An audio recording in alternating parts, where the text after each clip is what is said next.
घर से चलल ससुराल, अखिया से झर झर आंसू गिरे।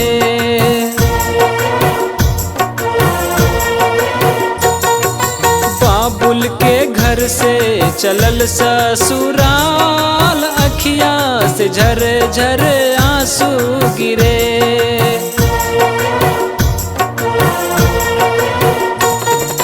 रोके से रुकी है न असुआ के धार, अखिया से झर झर आंसू गिरे।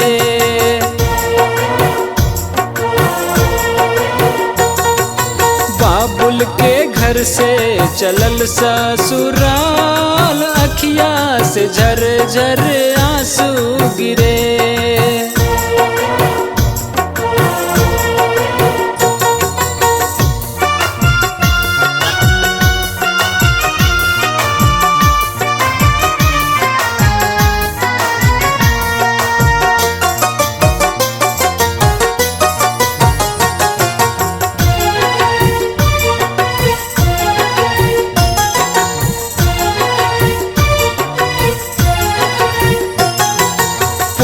बन के घरबा में रहली, माई रोज लोरी सुनाबे।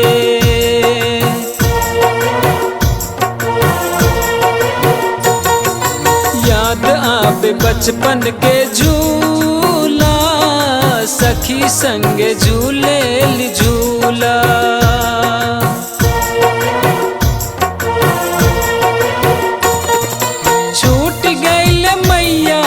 ममता दुलार, अखिया से झर झर आंसू गिरे।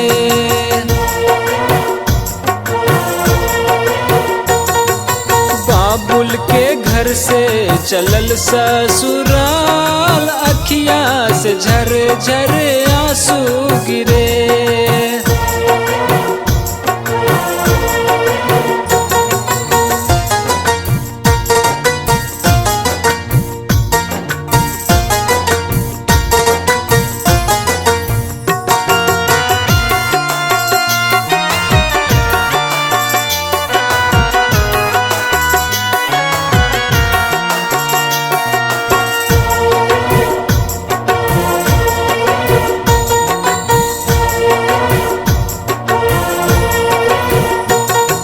संगी साथी भैले बेगाना, घर से जब हो गईली रवाना।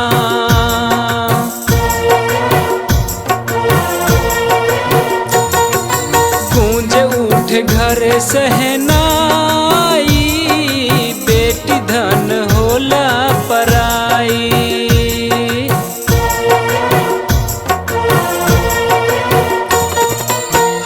सजल मेहंदी से 16 सिंगार, अखिया से झर झर आंसू गिरे।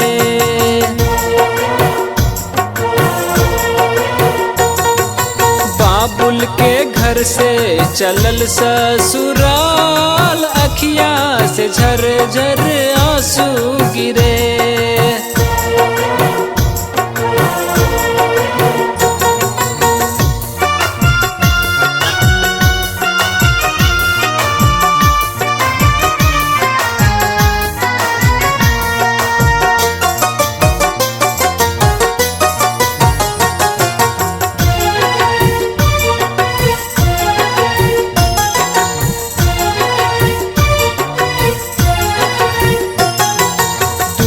रोबे पापा और भैया, बेटी धन विदाई समैया।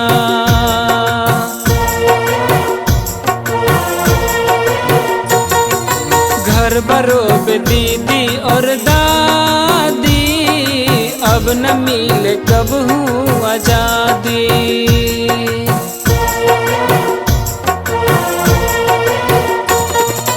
अब के करी है बेटी से इतना ही प्यार, अखिया से झर झर आंसू गिरे।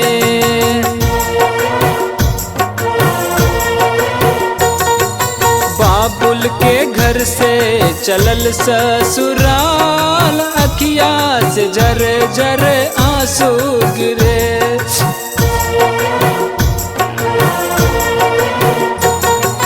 बाबुल के घर से चलल ससुराल, अखिया से झर झर आंसू गिरे।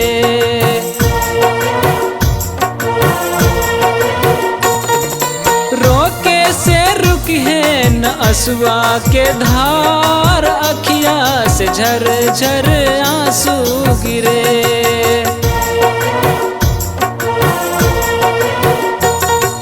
बाबुल के घर से चलल ससुराल, अखिया से झर झर